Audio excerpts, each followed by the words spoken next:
What is up, guys? In today's video, we're going to be going over mistakes that are making you lose in zero build mode. We're going to be focusing mainly on endgame because I think that is where most people are the least comfortable and where they struggle the most. And I have over 4,000 solo wins, so I am very comfortable playing endgame and making decisions. So we're going to be going over things that are potentially making you lose. And if you see yourself making any of these mistakes, correcting them can lead to you getting a lot more wins. If you guys do enjoy this video, please do remember to give it a like, subscribe if you would like to see more, comment down below which mistake you found yourself making the most. And if you do want to watch me live on Twitch, it'll be linked down in the description below. I stream Fortnite pretty much every day and oftentimes explain like what I'm doing in game and why, and that is typically the easiest way to get better, I think. Before we get into the content of today's video, just a quick shout out to the Coldest Water that is going to be the sponsor on today's video. They make these insulated water bottles that are designed to keep your water cold for up to 36 hours. And what I personally like about them is they have like a really large capacity. It holds like 32 ounces of water, the one I have. And there's no like condensation or leaking that'll happen with the bottle. So you don't have to worry about your hands getting wet while gaming, which is something I personally like. There will be a link down in the description below if you want to check them out and potentially buy one of their products. The first thing we're going to talk about, and this is mainly a zero build thing, and that is going to be not controlling the power positions.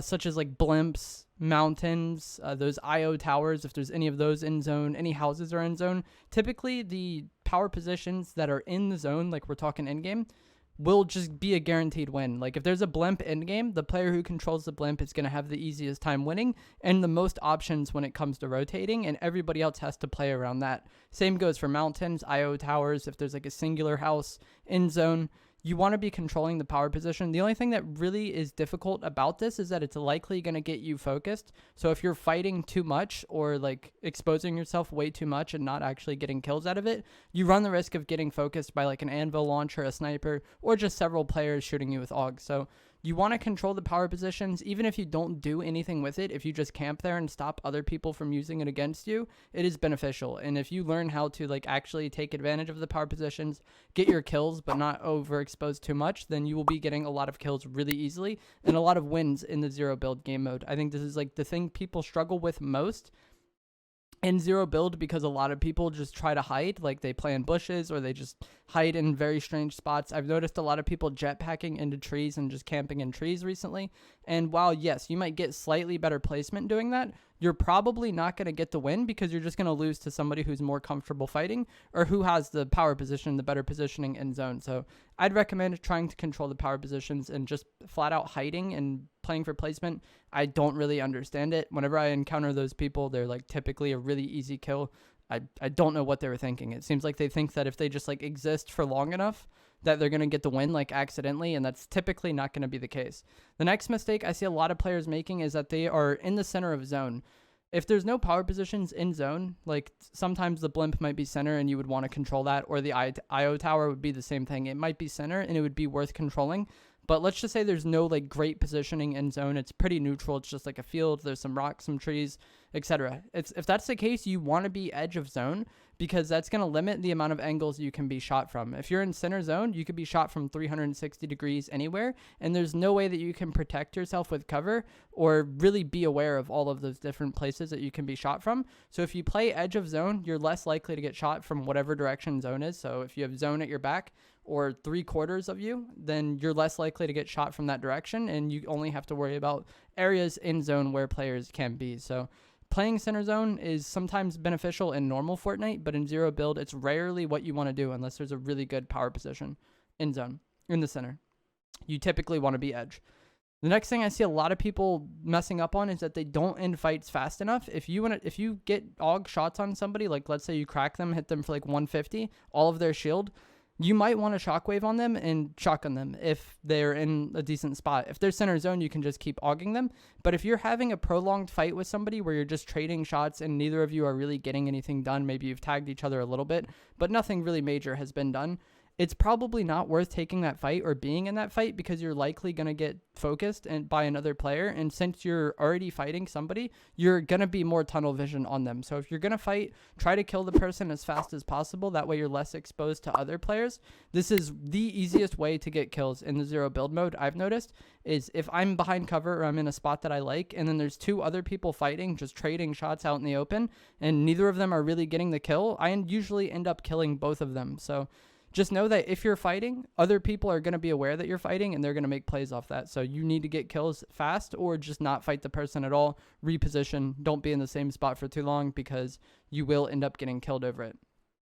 The next thing I see a lot of people mess up on, and this is kind of counterintuitive, is that they're not outputting pressure. So if you're in a fight with somebody or somebody's shooting on you, let's say they have first shot, getting cover is important. Yes, like it would be nice if you had cover, but I see a lot of people just running and trying to run away forever, or they get behind cover and then they sit there and they don't do anything. If you don't output any pressure or shoot the person back that's shooting you, they're never going to stop shooting you, and they will eventually just spray through your cover and end up killing you. And a lot of Fortnite players get really scared whenever they take damage.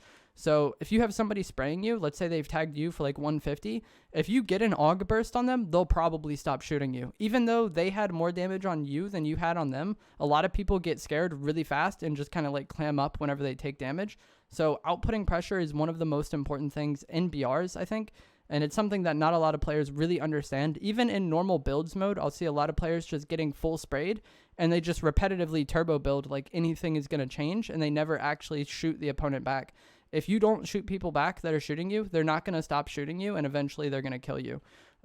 If you never do damage to people, you're not going to kill them and you're not going to win. It just comes down to that. So if somebody is fighting you, you need to shoot at them or crack them to stop them from shooting at you. So try to look for situations to do that, even if you have to do so before popping your heals. Like let's say you have full white and 20 shield, and you could take a mini just fine. It might be better for you to shoot the person first before taking the mini just to get them off of you.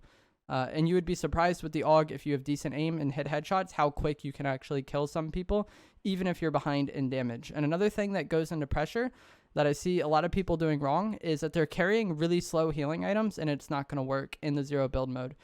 Big pots and med kits are nice, but I feel like end game in zero build, you're rarely going to be able to get them off. Or in a fight, if somebody has early tags on you, you're not going to be able to get those items off, and you want to carry chug splashes whenever possible. You'll see in all of my zero build gameplay pretty much, I'm always carrying chug splashes because they're the fastest use healing item in the game, and you can heal up incredibly fast using them.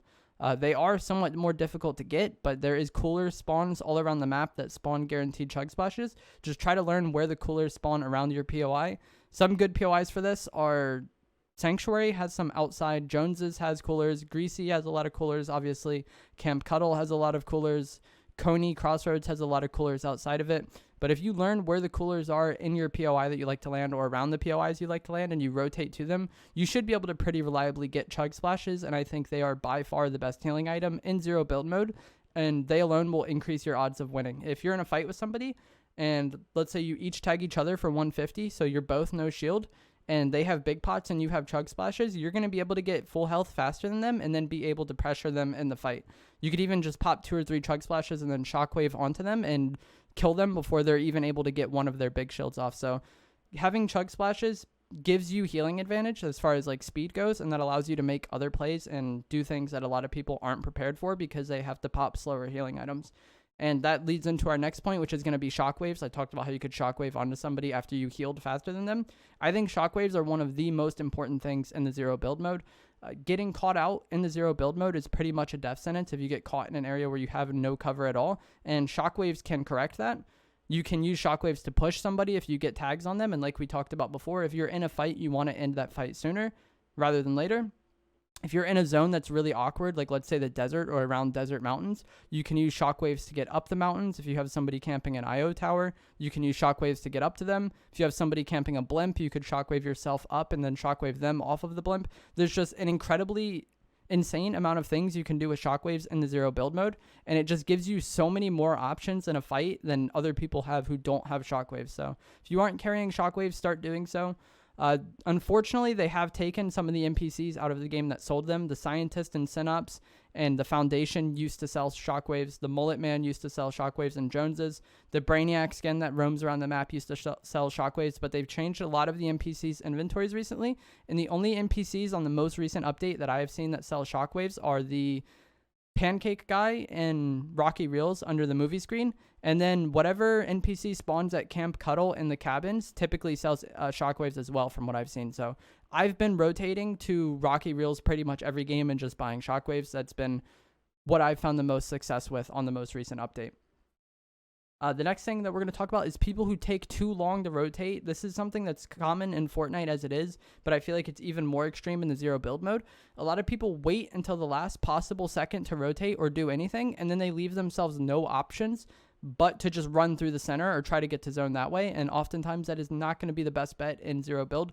If you rotate a little bit sooner, you can take longer routes where you actually have cover, and cover is one of the most important things in the game in zero build. If you have shockwaves, then maybe you can late rotate with shockwaves, but you're going to have to use them in situations where maybe you wouldn't if you rotated sooner. So try to rotate sooner and with cover. I just feel like a lot of people do nothing with time in the zero build mode, or just Fortnite in general. They just wait until the last possible moment to do anything and just give themselves pretty much no options for some reason. I don't know why that's so common, but yeah, if zone is coming in 40 seconds and you're not going to do anything for the next 40 seconds anyways, nothing is probably going to change in the overall game state to where you magically win by doing nothing, unless everybody backs out of the game, and that is incredibly unlikely. So be a bit more proactive and rotate a bit early, and maybe you'll be able to get to zone earlier and hold the people that are just doing nothing. Same goes for if I'm holding somebody. I feel like a lot of them times they just do nothing and waste 40 seconds and then run out and die as soon as zone starts coming.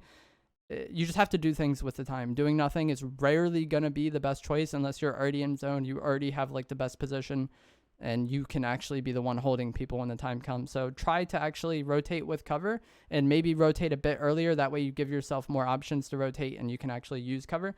And then this final thing is going to be somewhat difficult to talk about or explain, but that is going to be that a lot of people don't keep track of where the opponents are or where the people that they've seen are and how many people there are in the game. So like I said, this is tough to explain. I'm going to try my best, but I do talk about this a lot on stream when I am in these situations. But just comes down to, like, let's say, for example, there's 4 people left in the game, you and 3 others, and you've already seen 2 of them, then you kind of know where on the zone you have to be worried about. Like, let's say there's a red house, a yellow house, and then an open field, and you've seen 1 player at the red house, 1 player at the white house, and then you have another player you do not know where they are. Then you can kind of use where the other players are and where you've came from in zone to maybe predict where the last person is.